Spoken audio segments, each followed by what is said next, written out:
DWRB News FM 103.9.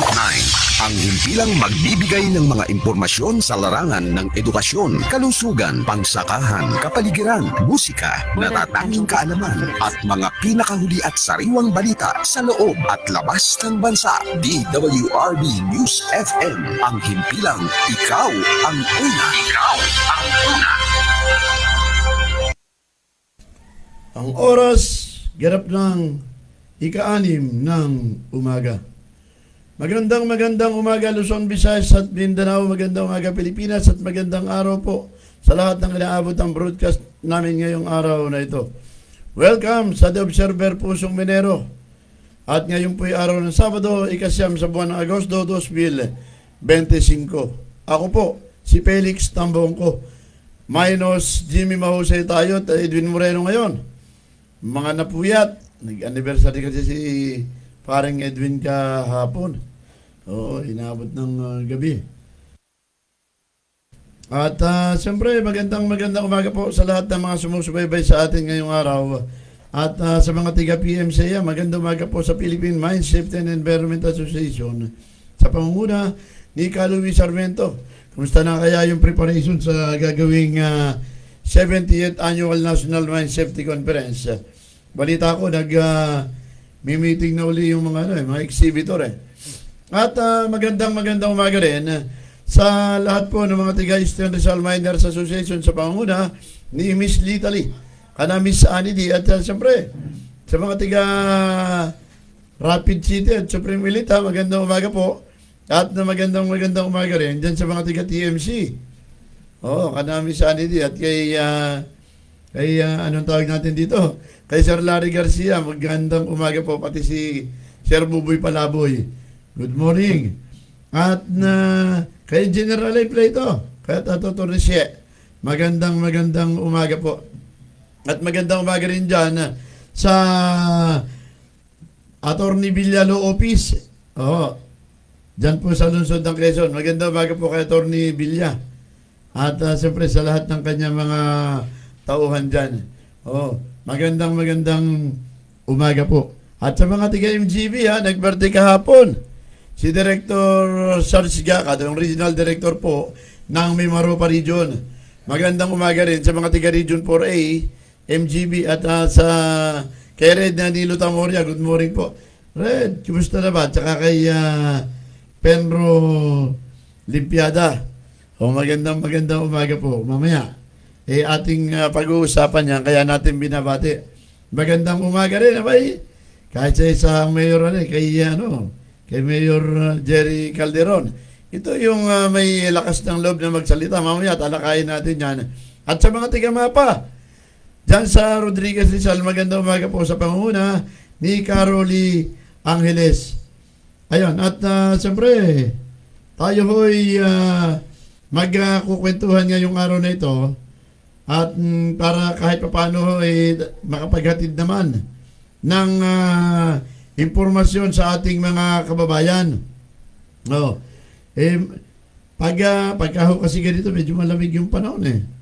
Malamig ang panahon, pero hindi masyadong hindi masyadong kalamigan naman. Malamig pero kaigihan lang. Parang ganun yung dating. At si paring Renete Chanco, magandang umaga po sa mga tiga DWRB 103.9 News FM. At siyempre, napapanood daw tayo, napapakinggan sa pamagitan po ng DWRB News FM at ng The Observer News. At sa YouTube naman, The Observer News Channel. Samahan nyo ho kami at tayo'y magkatalamitan ngayong umagang ito. Ayun. At mamaya ho, maliban dun sa mga balita na ihahatid natin at mga isyong ating tatalakayin, meron din tayong mga report. At tama-tama, papasukin natin yung unang report. Abay, 4 na miyembro ng pamilya. Pinagtatagaraw at ang detalye ng balitang yan mula sa ating kasamang Ray. Kasamang Ray! Sugatan ng 4 na miyembro ng pamilya matapos na ito ay pagtatagain sa Cainta, Rizal. Ayon sa report mula sa Cainta PNP, Naganap ang insidente nitong August 6 ng gabi matapos na may marinig na kumalabog mula sa bubong ng bahay ng mga biktima at nang silipin ng padre di pamilya kung ano nga ba ang dahilan ng pagkalabog ay laking gulat nito nang bigla na lang umanong tagay nito ng suspect na tumama sa tiyan ng biktima. At nang marinig ng pamilya ay sinubukan na tulungan ng biktima, ngunit maging ang mga ito ay pinagtatagari ng suspect. Ayon pa sa PNP, matagal na umanong may alitan ng mga biktima at ang suspect. Ayon naman sa ating nakalap na impormasyon, isa rin umano sa mga naging dahilan ng alitan ng magkabilang panig ay ang ingay umano ng manok panabong ng suspect. Samantala, mabilis naman dinala sa pagamutan ang mga biktima, partikular ang ama ng tahanan na labis ang tinamong sugat sa kanyang tiyan, habang ang suspect ay nasa ospital din matapos natamaan or mataga din ito ang kanyang paa ng sarili nitong itak. Ang suspect ay maharap sa kasong 1 count of prostrated murder at 3 count of prostrated homicide. Samantala, kasamang Felix, may natanggap pa tayong impormasyon, ito umanong suspect ay maaaring maputulan ng paa sapagkat ang tama ng itak sa kanyang paa ay sa ugat umano na sentro. Antabayan na natin ang mga karagdagang impormasyon mula sa Rizal, PNP. Mula sa Cainta Rizal, ako si Ray Reyes at ito ang The Observer News. Ayun, maraming salamat Ray Reyes. Mula po dyan sa sa kanya hong kinalalagyan. Oo. Matindi rin naman yun, ano? Isipin mo nga na pati sarili mo pati nagpakinulang pa rin sa apat ano. Anyway, at siyempre yung mga sige mga nakainom yun pangkaraniwan naman yun pagka may mga tapa ganun ang nangyayari. Anyway, meron pa tayong report at yun ang ilang update meron din pahanap naman at yung ilang update ko doon sa ginawa nating pagko-cover kahapon at nandyan sa iyo yung mga magkakasunod noon at para maihatid natin sa ating mga kababayan. Kasi kahapon ay nakapanayam mo ng mga mamamahayag na membro ng Pamamarisan Rizal Press Corps sa pamamagitan po ng isang masayang tanghalian. Si Senior Citizens Party List Representative Rodolfo Ompong Ordanes at binanggit niya yung panukalang batas sa pangunahing pinagtutuunan niya ngayon na kanyang inihain kasabay ng ika-20 Kongreso. Pero alam nyo na-congratulate natin kahapon si Congressman Ompong dahil sa pagkakatalaga niya bilang Vice Chairman ng House Committee on Senior Citizen. At narito po yung detalye ng balitang yan kay Ompong Ordanes. Isinusulong ng isang kongresista ang panukalang batas na makakalutas sa problema ng literacy sa bansa.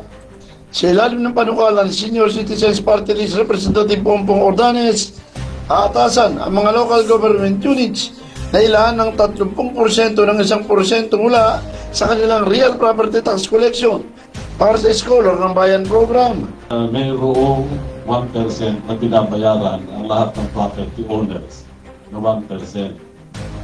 So dun sa 1% po na yon ay maglalaan ng 30% para po sa mga estudyante poor and deserving.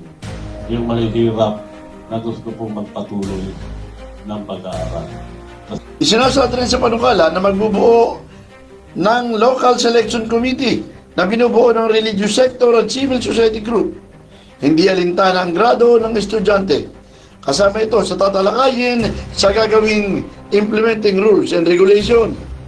Paglilinaw ni Ordanes na makikinabang din ang libu-libong senior citizens sa programa na siyang sumusuporta sa gastusin sa pag-aaral ng kanilang mga apo. Maliban dito, isinusulong din ni Representative Ordanes ang karagdagang social pension mula sa 500 sa 1,000 pesos. Una nang isinulong ni Ordanes at naging isang ganap na batas noong 19th Congress ang Centenarian Act na nagkakaloob ng insentibo na 10,000 piso sa senior citizen na may edad na 80, 85, 90 at 95 sa ilalim ng nasabing batas. Lahat ng indigent, mahina, o may sakit na senior citizen ay makaka-avail ng insentibo. Lahat na ng senior makakatanggap na ng pension. Kasi po itong existing na social pension, ito po ay para sa indigent lamang. Yung mahihirap na sinasabi. Maganda po yung batas, pero masama yung implementation. Bakit po? Felix Tambongco, The Observer News, DWRB 103.9 News FM. Ikaw ang una. Klaro yung sinabi ni Congressman Ordanes, maganda yung batas, yung senior citizens ang problema selective. Oo. Kahit senior citizens ka at bato ang bahay mo, kadalasan raw walang natatanggap, yun yung kanyang binabanggit kahapon. Kaya kinakailangan repasuhin at ayusing maigi. Kasi nga naman, kaya nga sinasabing para sa senior citizen, pero pagka bato bahay mo, sabi ni Congressman Ordanes, malabo kang makasama o mabigyan ng insentibo. Anyway, at tanggap pa tayo ng report. Oo, abay yun daw isang motorcycle rider ay pinaghahanap. Bakit hindi ba umuwi ng bahay are? Oo. At ang detalye ng balitang yan mula sa ating kasamang Ray Reyes. Samang Ray, magandang umaga uli. Kasamang Felix, isang motorcycle rider ang halos isang linggo lang nawawala mula sa bayan ng Angon, Rizal.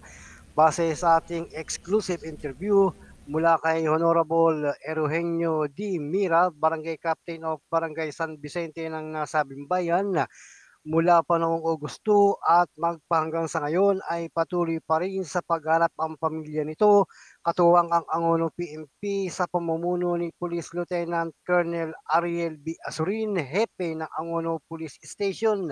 Nawawala po magpahanggang sa ngayon. Ito po ito. Yes po, base po dun sa impormasyon natin na kalat dun sa asawa at saka sa pamilya.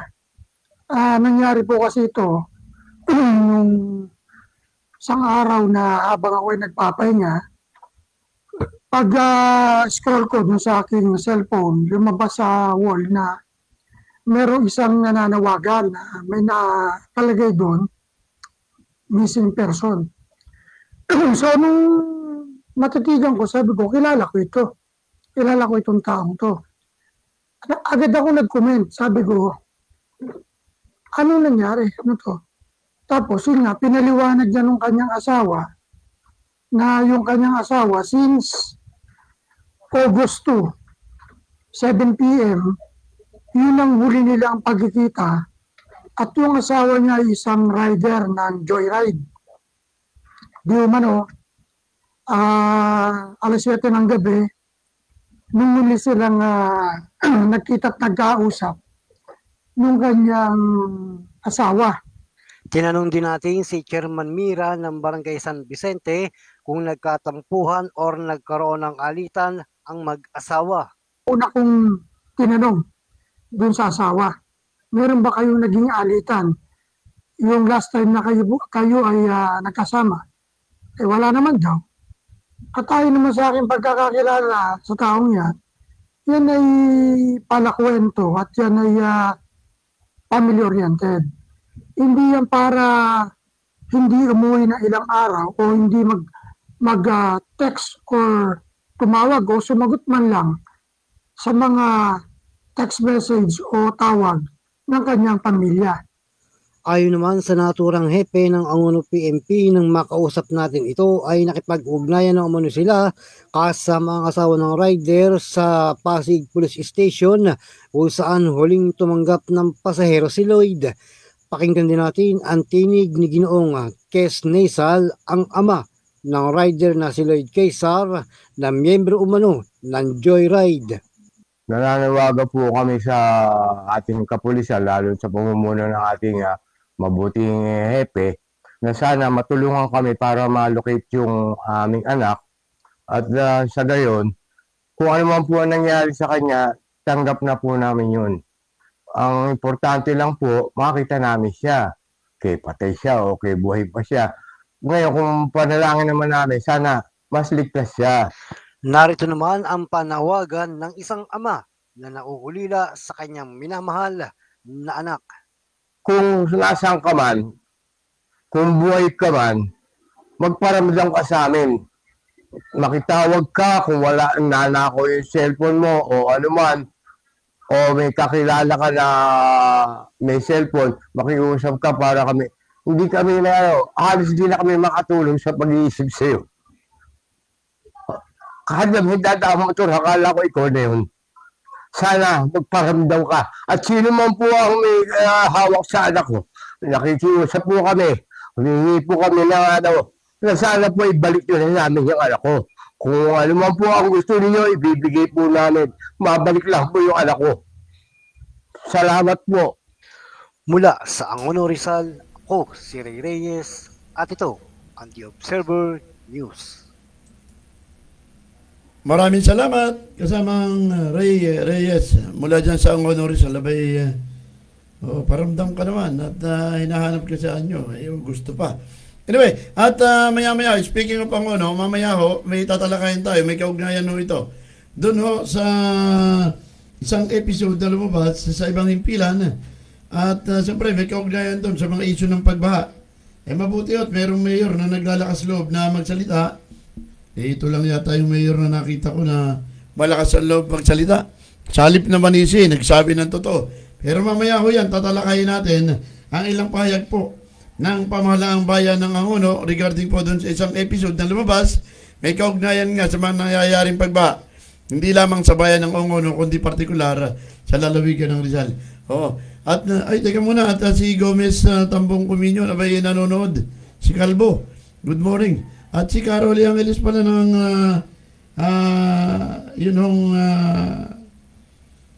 kaibigan natin at presidente po ng MAPA ay nanonood din pala ngayon. Ay teka muna, at yung si Kasamantan Corbeles, kanina pa pala yung message sa akin, kapi-kapi raw. Okay, nakadalawang kapi na ako, aga ko pumamangon eh. Si Kalawit ang gisingin mo at tinatanghali ng gising. Anyway, meron pa ho tayong ilang update sapagkat kahapon, nakapanayam din natin itong si Joe Salderiaga ng Meralco at meron no silang isang panawagan regarding po dun sa mga hindi talaga kahit sabihin mong meron ng SIM card registration, marami pa rin mga scam na nangyayari. Dahil hanggang ngayon, marami rin palang lumalaganap ng mga text na may kaugnayan dun sa Meralco refund. Kaugnayan sa bagay na yan, nagbigay ng kanyang pahayag itong si Joe Salderiaga, ang tagapagsalita ng Manila Electric Company. At narito po yung detalye ng balitang yan. Nagbabala ang Manila Electric Company laban sa kumakalat na peking refund sa pamamagitan ng text messages na pinadadala umano sa e-wallet. Ayon sa tagapagsalita ng Meralco na si Joe Salderiaga, ang nasabing text scam ay mayroong URL link na kung i-click na makakatanggap ay mapupunta sa isang phishing site. Pwedeng malaman ng mga phishing site na ito ang mga mahalagang personal at financial information na magagamit ng mga scammer. Sinabi pa ni Salderiaga na mga pinadadalaw man nila na mga peking mensahe ay may kinalaman sa adjustment refund. Sinabi pa ni Salderiaga na pinadadalaw mano na mga peking mensahe ay may kinalaman sa adjustment refund na nagbubukang galing sa lehitimong e-wallet platform. Paglilinaw pa ni Salderiaga na hindi gumagamit ang Meralco ng e-wallet o anumang third-party platform para mag-proseso ng refund. Sa halip, ito i-apply direkta sa monthly bill ng customer. Idinagdag pa na hindi umano nagpapadala ang Meralco ng refund sa pamamagitan ng text messages at hindi kailanman hihingin ng kumpanya ang detalye ng e-wallet ng mga customer para dito. Mula dito sa punong tanggapan ng Meralco, Felix Tambong po, The Observer News, DWRB 103.9 News FM. Ikaw ang una. Ayun, abay may dumoble Parang hindi nasilip maigi yung edit doon Anyway, at ang paglilinaw po ng Meralco wala po na hindi sila nagte-text at humihingi ng detalye ng e-wallet. Kasi ang totoo niyan, mga kababayan, bagamat meron po tinatawag na Meralco refund, hindi naman nililipand din sa pamamagitan ng cash, mga kababayan ko. Itinacharge doon sa mga bill. Yung mga billing nyo, nag-a-appear yun doon. Ibinabawas na lang. Hindi yun ang cash na ibinabalik sa mga customer o consumer. So, dapat maging maingat at matalas yung ating mga kababayan. Kasi nga naman, makatanggap ka na ng message na sabihin, i-refund, tapos hingin ng e-wallet mo para ipadala ron. Pag na kamukat-mukat mo, di hingan ng detalye, bibigay naman. Magigising ka na lang, yung account mo, nagamit na ng iba. Ay nako. Maging maingat ko tayo pagdating dun sa mga ganung pagkakataon, mga kababayan ko. Sapagkat, mahirap na madadali yung inyong mga account at yun yung detalye ng inyong yung pinaka-iingatang kayamanan mabubuyang-yang, makakalkal pa ng iba. Ayun. Anyway, at katulad po ng binabanggit ko, mga kababayan, kapag usapan natin, ito ang isang isyong may kinalaman dyan po sa nangyaring mga pagbaha o sakuna dulot ng bagyo at ng habagat. Kasi nga nagdulot ito ng malawakang pagbaha katulad ng inaasahan.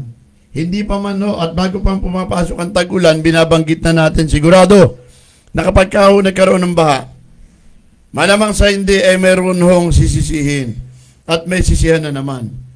Nagkataon na hindi nagkabisala sa kabila ng tuloy-tuloy na paglilinaw hinggil sa mga bagay na ito at tuloy-tuloy. May mga findings yung tanggapan ng ahinsa ng gobyerno, pero yun at yun pa rin lumilitaw pa rin Nakakalungkot lang sapagkat una nga, dapat hindi na nadadala yung mga kababayan natin sa mga ganitong klase ng issue, pero hindi patuloy yung bumabalik yung issue at patuloy din na naliligaw yun ang kaisipan ng ating mga kababayan. Ayun lang kasi ang isang nakakalungkot. Dahil una nga, katulad ng sinasabi natin noon pa, sa panig ng DNR may pagkukulang din. Kasi may finding sila, ayaw nilang ilinaw. Kasi nakikigaya pa sila ang DNR sa ilang mga politiko. Maging anong Messenger Sanchez Bureau, bakit? Ayaw nilang magsalita. Dapat may findings sila. Total, sila yung naglabas ng findings. Sila yung nagsagawa ng pag-aaral. Dapat ilabas nila. Kaya nga paulit-ulit at laging naliligaw.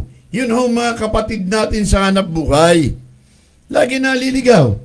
Katulad ng mga nakakaraan, yung kasagsagan ng ba at pagbagyo, may mga ilang artikulo na lumabas. Ano ang sinasabi dun sa mga artikulo? Yun daw mga pagbaha ay dulot na naman ng quarry. Laging ganun taon-taon na lang. Basta mayroon ba, laging ganun. Sa paulit-ulit na issue na yan, pabalik-balik, paulit-ulit yung nagsasagawa ng findings sa DNR. Pero, ganun pa rin Bakit nangyayari yun? Paano nga? Yun ang ating mga ilang kasakapatid sa hanap buhay. Magagaling gumawa ng istorya pero hindi kulang sa research. Dapat mag-research din kayo. Hindi basta gumawa lang ng report para mayroon doon manood at may makinig o magbasa. Tingnan din ninyo. Mag-aral kayo. Sayang naman pinag-aralan nyo. Tapos kayo ng journalism. Tapos kayo ng mascom. Pagdating ng oras, ganun lang yung kalidad ng balita na inyong magagawa. Hindi ba? Pero sa kabilang banda, mga kababayan ko, hindi naman natin ilalat sapagkat meron namang nagbabalita na medyo balanse. Ibig sabihin, ipinakikita yung magkabila ng balita. Pero kung papansinin mo, meron pa rin nung pagkakalihis. Katulad na lamang nito, halimbawa, yung nangyaring isang istorya na lumabas sa isang malaking himpilan at kinikilala naman talaga. Pero maganda, may pagkabalansin siya. Pero kung papansinin nyo, may lihis ng konti. Kaya nga, kaugnay sa bagay yan, ang tinutukoy ho natin, yung ilang balita na lumabas sa KMJS noong nakaraan, at ito ho, yung sinagot ng tanggapan po ng punong bayan ng Angono Rizal. Oho. August 3 pala yun na ere. Oo, at sa GMA. At ito, yung ilang statement mula po sa tanggapan ni Mayor Calderon. Oo. Sabi natin, Municipality of Angono Rizal appreciates the concern of various media outfits in publishing and airing the fears of the public regarding the issue of earth-moving activity and quarrying operations within their territorial jurisdiction of Angono Rizal. Sabi ko, nabuti nga ito si Mayor Calderon at may lakas ng loob na paglabas ng statement. Hindi katulad nung ibang mga mayor dyan. Governor, hindi ba? Ewan natin. Oo. Ito ang sinabi niya, yun daw episode na lumabas na inere ng August 3 ay nagtalakay kaugnay sa quarry operation bilang primary cause of flooding in the province of Rizal. Kita mo nga. Sabi ko nga, may pagkabalansi yung istorya pero halata mo na merong lihis. May pagkakalihis. Tinukoy kasi daw doon sa episode na ang pangunahing sanhi ng pagbaha sa lalawigan ng Rizal ay yun ng quarrying. Sabi ho, dito sa statement, a mistaken equivalence was made between the activities of two different entities involved in extractive activities. To clarify and provide the public with accurate information. Ito, sinabi niya, ito yung accurate na informasyon. Ang municipal government ay consistently opposed granting the two entities a permit to operate mining inquiry operations. Ang tinukoy yung isa ni Mayor Calderon, yun yung mining operation of concrete aggregates. Kasi nga, doon po pala doon sa episode, yung isa ay may permit, habang yung isang ipinapakita ay walang permit. Ang sabi dyan, ang sabi ko rito sa statement, mining and quarrying are conducted within 212 hectares properties of Concrete Aggregate Corporation na meron ding permit na ino-operate ang concessionaire. Helix Aggregate Incorporated, yung Concrete Aggregate, has been active since 1969 sa ilalim ng authority ng iba't ibang Philippine mining laws katulad ng Commonwealth Act of 137, PD 463 at Republic Act 7942 o ang Mining Act of 1995. Sa kasalukuyan ay nagtataglay sila ng dalawang Mineral Protection Sharing Agreement na inisyu ng Department of Environment and Natural Resources, Mines and Geosciences Bureau. At doon daw sa approved Spiral Mine Rehabilitation and Decommissioning Plan, July 11, 2018, ito yung petsa ng kahit na ng FMRB, FMRDP, yan. Meron silang dalawang active mining, isang 81,000, 81.5 hectares, 81.5 hectares, at isang, na-expired na pala yun, no?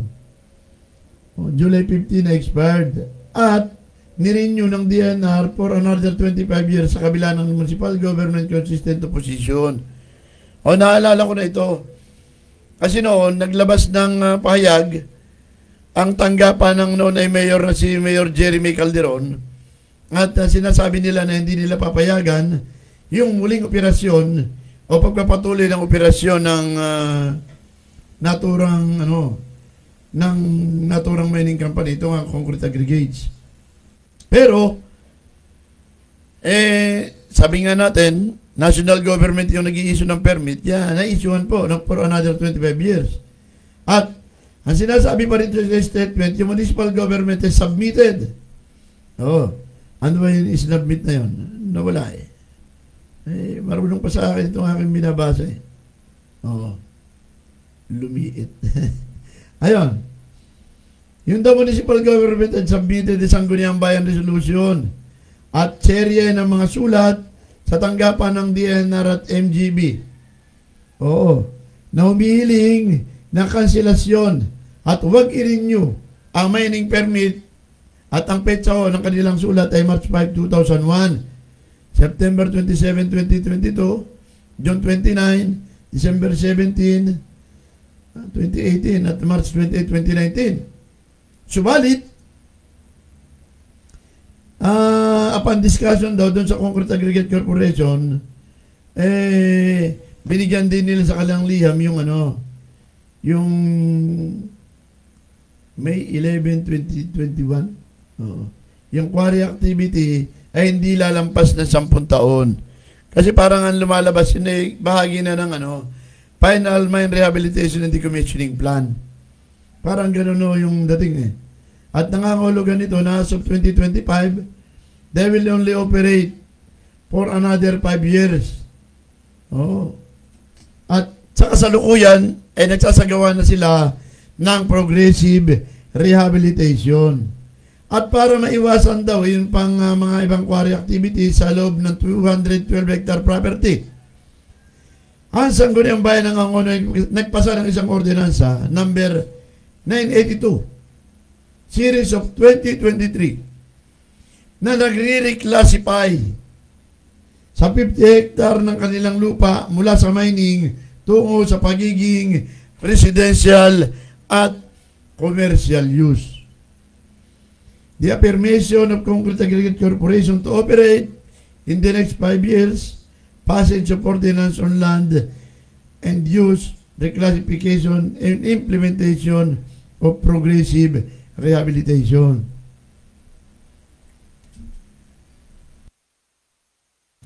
Excuse, umubo lang ng konti. At medyo pumipiyak tayo. So, mabuti ka ako. Malakas ang loob ng concrete aggregates na maglabas po ng ganitong mga statement. Yun yung pamalaang bayan ng Angono na maglabas ng statement. Unlike yung iba na LGU, magtuturo na lang kung sinong pwedeng sisihin.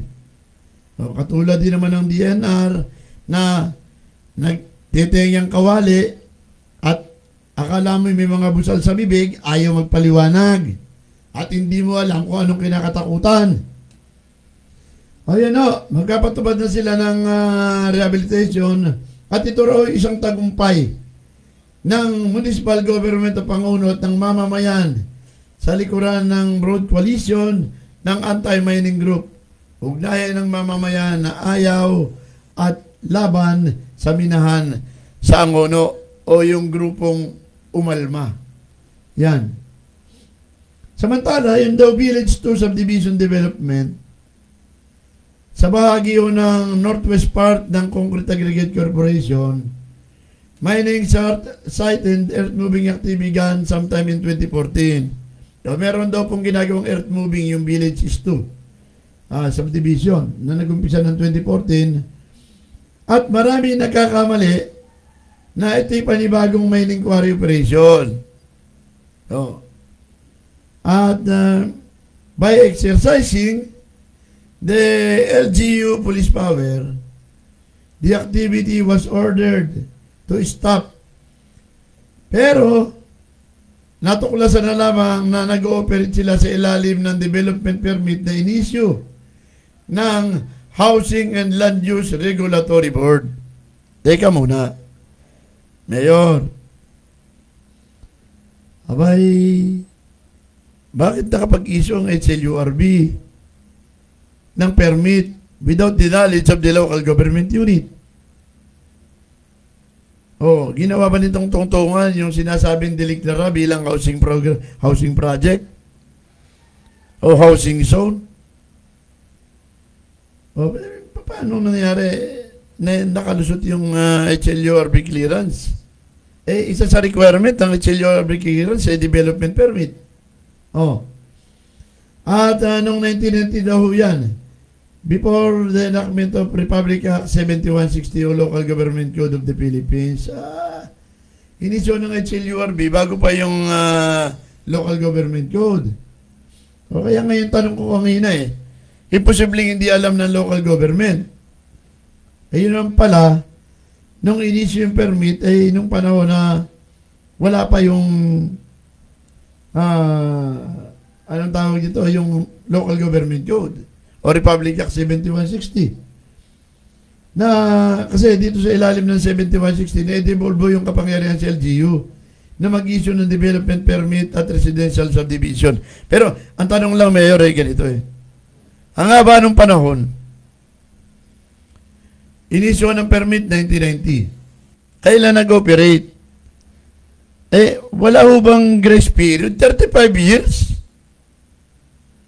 Tapos, mag-ooperate ng ganun. Ang alam ko sa mga development at hindi mo inumpisan sa loob ng 10 o 5 taon, hindi mo na po pwedeng, hindi ka na pwedeng magtuloy ng development, kukuha ka na ng panibago. At ang sinasabi pa, yung raw subdivision developer na Prime East Properties, na dating Antipolo Property, ay meron ding hawak na Environmental Compliance Certificate na inisyu mula pa noong 1994. For Diyos, por Santo naman. Hindi pa niyo na-review. Ang haba ng panahon. Tapos ang Operation Quarry. Ay, nako. At in-update daw ng 2019. It has been clarified that their activity is solely to implement the development and conduct earth-moving activities misconstrued as quarrying that are incidental to their primary activity. Kita mo na nga yan. At doon pa rin doon sa lumabas doon sa segment at yung programa sa KMJS, mga kababayan ko. Ito yung pagpapatuloy ng nung statement ni Mayor Calderon. Ito. Meron daw na interview sa isa sa mga residente na nakatira malapit at sinabi na nakakaranas sila ng inconvenience at takot sa kanilang kaligtasan dahil sa di umano ay quarrying activity, so alleged quarrying activity. At yung daw community malapit sa area na binubuo ng mga beneficiaryo ng land for landless program ng municipal government at Prime East Properties provided properties na duduli ako malilit provided the land at the request of municipal government, the earth moving and topography alteration nearby are part of requested activity to flatten the land and create more space for an additional relocation site. Sinabi pa na sa statement ng municipal government ng Pangulo ay aware daw naman sila na itong extractive activities may contribute to the siltation of our water tributaries which could decrease their capacity to contain storm water. Kailangan gusto ko rito kay Mayor Calderon, marunong umamin at dulot ng surface runoff. Pero meron namang mga mitigating measures na pinututupad and climate change adaptation initiatives that are in place. Katulad ng regular dredging at desiltation ng Angono River. Yung aktibong partisipasyon ng multi-partite monitoring team at ito rin ay crucial daw para tiyakin yung quarry activity ay makakatugon doon sa tinatawag na safety standard. Na pinatutupad po ng DNR at saka sa pamamagitan ng MGB. Pero, tinitiyak daw ng local government na consistent sila dahil yung proper coordination sa hanay ng concerned agency ay kanilang maigpit na tinitingnan o tinitiyak at ganoon din yung monitoring activities within the confine of their permit, and this is strictly enforced. medyo may konti akong gustong balikan dito maya-maya. Kasi, yung MPSA holder, okay to. Pero yung inisyohan kanyo ng development permit, mamaya, balikan natin yan. At ito po, sinasabi yung government agency raw ay responsible to issuance of the permit. So, ito na. Sa ilalim ng Section 8 ng Republic Act 7942, explicit, the DNR is the primary agency responsible for the conservation, management, development, and proper use of state's mineral resources. Ano na? Nasaan yung karugtong nito? Wala na yung karugtong, ha? Naligaw na. Yan.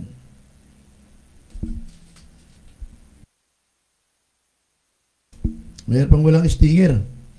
Mayroon pang walang stinger. Ano tawag? Na dead air kapag walang stinger. Yon. Ayan. Ito. At lahat daw yun, and the secretary shall have the authority to enter into mineral agreement in behalf or on behalf of the government. Yung responsibility daw ay saklaw ng national government through the DNR. At yung issuance naman ng business permit on the part of the municipal government and the local government units concerned become ministerial once all the requirements for its issuance are duly complied with. And this was also crystallized the RA 110332, known as the Act Promoting Ease of Doing Business and Efficient Delivery of Government Services. Tama naman ng mayor yun eh. At ako, kanina pinupuri ko nga kayo dahil dun sa, sabi ko, isa kayo sa may lakas ng loob na magpaliwanag kaugnayo sa bagay na ito.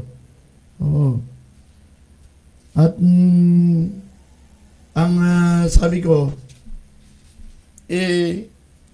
ayun, malinaw yung binanggit nyo na may inisyatiba kayo na ipatigil at alam mo namin na subaybay namin yun na nagpasa kayo ng resolusyon para hindi napayagan pero pinayagan ng national government. Okay, nandun tayo. Doon sa MPSA holder. Pagdating doon sa kabila, yun yung lumabas sa balita na ang sinasabi mayroong another quarry.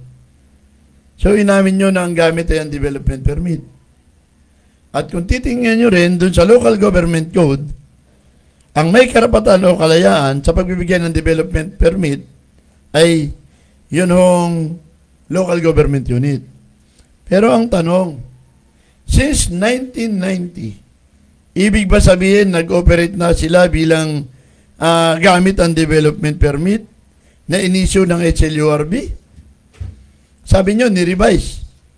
Okay, ni-revise. Nung 1999 yata, ni-revise. O 2019. Kung 2019, ni-revise, ibig sabihin, under the discretion ito ng local government unit. Hindi na si HLURB. At kahit pa sabihin natin na inisyo ng HLURB, yung permit before, yung on development, 1990, meron naman local government code ibig sabihin, pasok na doon sa discretion na yon. Hindi pa siya operational Tapos sumaba ng gano'n at napagkamalan ng quarry, ibig sabihin, hindi biro-biro yung operation. Sa panig naman ng sinasabi natin na kung itinuturo mo yung MGB o Mines and Geosciences Bureau, para sa usapin ng monitoring, lalo na sa development permit, ang binabanggit sa atin ng MGB, wala sa kanilang discretion niyan, kundi nasa ilalim ng discretion ng local government unit. O hindi ho ba? Pero nakakabilib lang sapagkat sa panig ni Mayor Calderon, malakas ang loob nilang aminin na ganon. At least mayroong balls. Di katulad ng iba na magtuturo na lang. Magtuturo na lang at hahanap ng pwedeng sisihin At ang gagawin pa sa halip na dumipensa, sasakay pa sa maninisi. Ay, gano'n lang ho naman yung ating mga kababayan ko. Kasi nga, hindi natin may alis na kapag mayroon development, meron talagang kahit pa paano meron nasa sakripisyo. Pero, ang kinakailangan, lapatan ng responsibilidad. Ngayon, nakita natin na mayroong mga problema dun sa development. Ang hindi lang binanggit dun, ano yung course of action na inyong gagawin? Dahil may kapangyarihan yung local government, katulad ng isinite nyo dun sa sulat, na kapangyarihan ng local government na mag-regulate ngayon. Hindi MGB kasi yung director ng MGB, si Ege Castillo, director ng Region 4A, tinanong ko na. Kaugnay sa mga development na yan. Sabi ko, being the chairman of the PMRB, ano yung inyong gagawin? Sabi niya, local government daw yan. At kahit yung PMRB, tinanong ko, sinabi nila, local government ang nag-re-regulate yan. Kasi nga, ang PMRB, supposedly sila yung nag-i-issue kasi ng mga permit 5 hectare pababa. Lalo na sa mga quarry operation. Pero sa ngayon, parang ang pagkakaintindi ko, binomonitor ng PMRB, ay yung mga transport permit na lang. Pagdating sa regulation, ipinaubaya sa local government unit. Paano? Meron bang kapasidad ang mga local government unit to regulate? Meron ba silang mga technical know-how katulad ng mga technical know-how ng mga nasa DNR o nasa MGB? Bakit diretsong ipinaubaya na lang yung ganitong sitwasyon, ganito kalaking responsibilidad sa local government unit kung ang marami sa kanila ay walang technical know-how. Hindi lang, pag sinabi ko na gano'n, yung termino ginamit ko na yon, hindi ito tumutukoy doon lang sa Angono, kundi sa lahat ng mga local government unit, kung meron ba silang mga technical know-how pagdating doon sa usapin ng ano ba yung tama at mali sa usapin ng ng mga mining operation o quarrying operation o development. Ganoon lang po yung pinupunto natin, mga kababayan ko. Hindi ho natin hindi ho ang uno lang in particular yung tinutukoy natin, kundi lahat ng mga local government unit. Kasi nagkataon lang na sa Angono lang nangyari yan. At sa Angono lang yung issue na pinag-uusapan natin. Pero marami ho na maraming mga bayan na meron din kaparehong sitwasyon. Paano yung mayor na may kaparehong kondisyon wala hong balls? Wala na magsasalita. Sabi ko nga, bilib ako dito sa Angono kasi naglilabas silang paglilinaw at meron silang mga pag-amin. At sabihin natin, kung titignan nyo, yung i-analyze yung kanyang binabanggit, may pag-amin silang konti ng kahinaan, pero may lakas sila ng loob na magpahayag kung ano yung totoo. Batay doon sa kanilang kaalaman. At with that, congratulations kay Mayor Calderon doon po sa ganitong lakas ng loob. Para maglabas ng kanilang pahayag at opinion regarding po doon sa mga pangyayari, lalo na doon sa mga artikulo o balita na lumabas bunsod niya ng mga nakaraang pagbaha at pagbagyo. Pero sa atin, muli ulitin natin, doon sa mga kapatid sa hanap buhay, maging responsable rin tayo. Di yung pag nakakita lang ng press release, nakarinig ng sumisigaw at naninisi na kung sino-sinong sinisisi, nakikinig na lang tayo. Mag-aral din tayo. Mag-research kayo. Total, andyan yung social media, may Google na, ise-search mo na lang, malalaman mo ano ba yung mga development, ano yung nangyayari. Anyway, at sa mga kababayan natin, wag kayo kung alis, papakilala lang tayo ng ating impilan at magagasolina lang yun hong piloto ng palatuntunan. Wag ho kayong alis. Kami magbabalik matapos lamang ang pagpapakilala ng aming himpilan. Stay tuned. DWRB News FM 103.9 ang himpilang magbibigay ng mga impormasyon sa larangan ng edukasyon, kalusugan, pangsakahan, kapaligiran, musika, natatanging kaalaman at mga pinakahuli at sariwang balita sa loob at labas ng bansa. DWRB News FM ang himpilang ikaw ang una. Ikaw ang una. Balitang Kongreso kasama sina Renety Chanco at Felix Tambongco tuwing araw ng Sabado, alas 7 hanggang alas 8 ng umaga. Dito lamang sa himpilan ng DWRB News FM ang himpilang ikaw ang una. Ikaw ang una.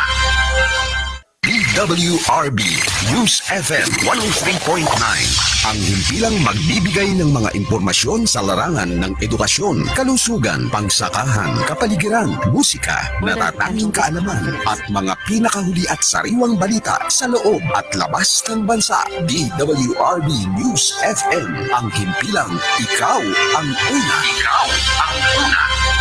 Balitang Kongreso kasama sina Renety Chanco at Felix Tambongco tuwing araw ng Sabado, alas 7 hanggang alas 8 ng umaga. Dito lamang sa himpilan ng DWRB News FM ang himpilang ikaw ang una. Ikaw ang una.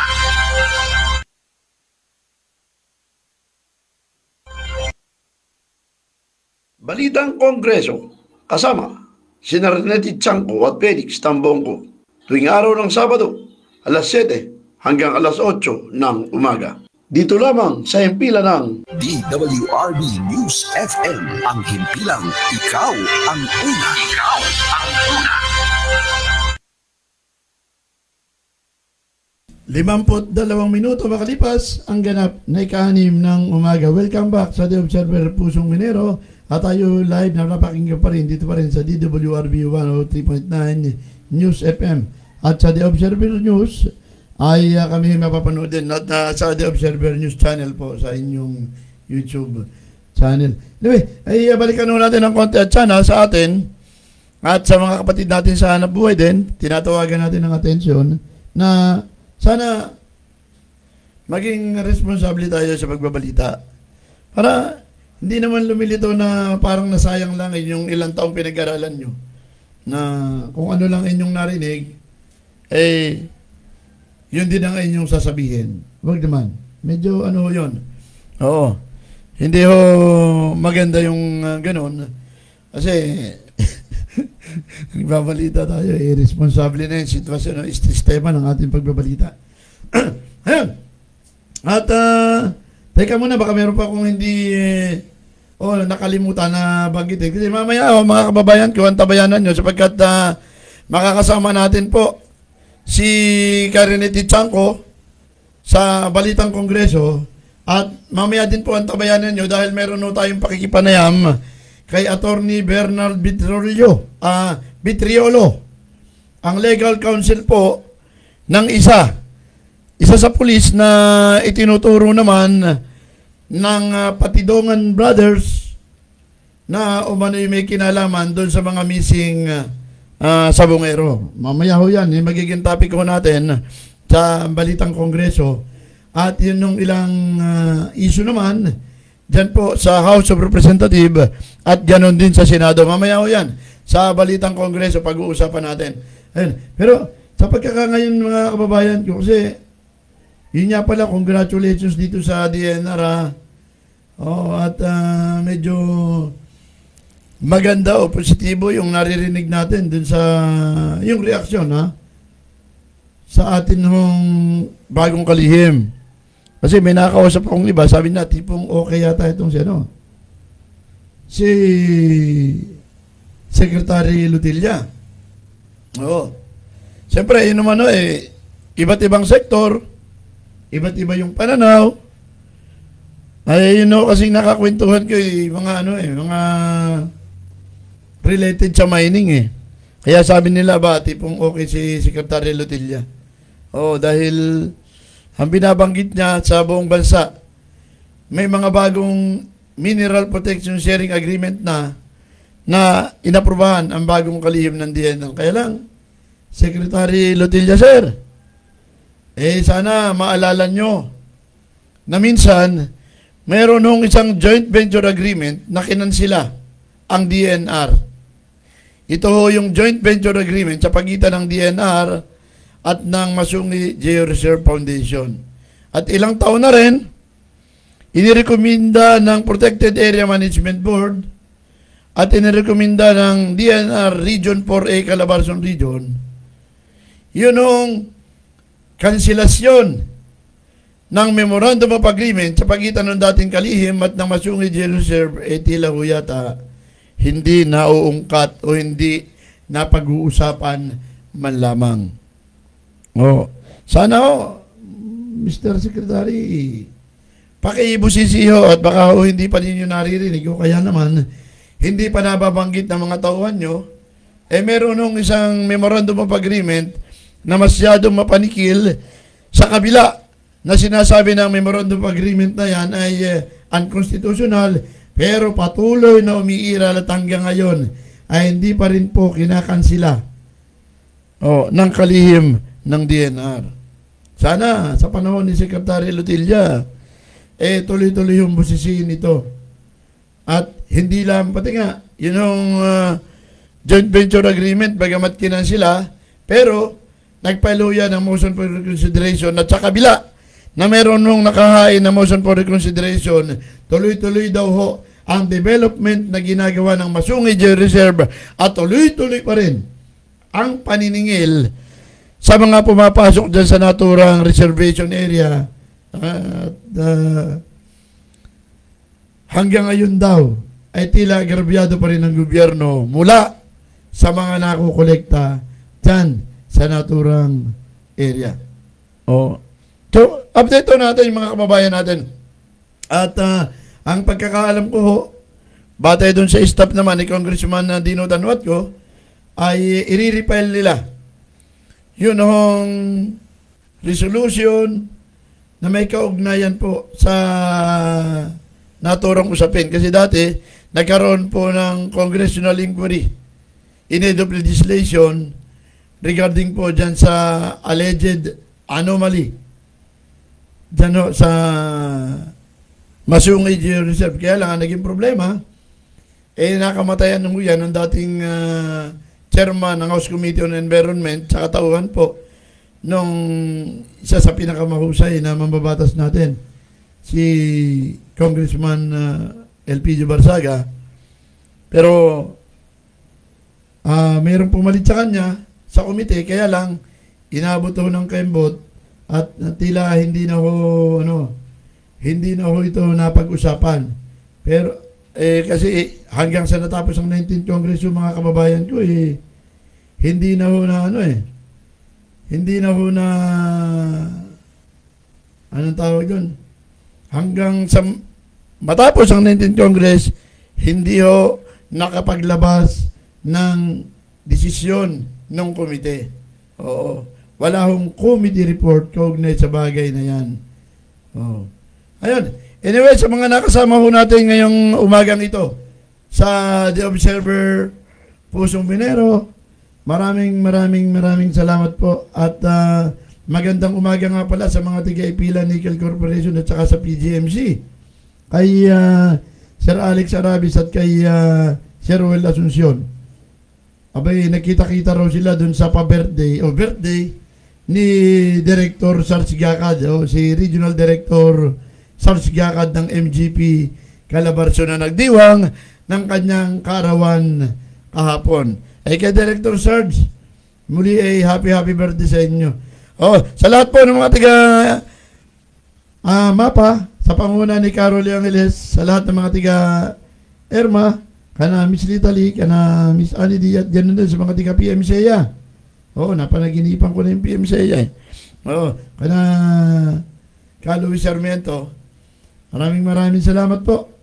Ako po ang inyong lingkod, Felix Tambong, ko nagsasabi ng daigdig na ito ay hindi natin minana sa ating mga magulang. Ito po ay inihiram lamang natin sa mga bata. Maraming salamat.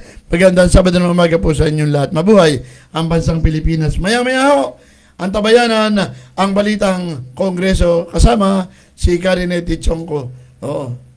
Balitang Kongreso kasama si Narineti Chanco at Felix Tambongko tuwing araw ng Sabado, alas 7 hanggang alas 8 ng umaga. Dito lamang sa himpilan ng DWRB News FM, ang himpilan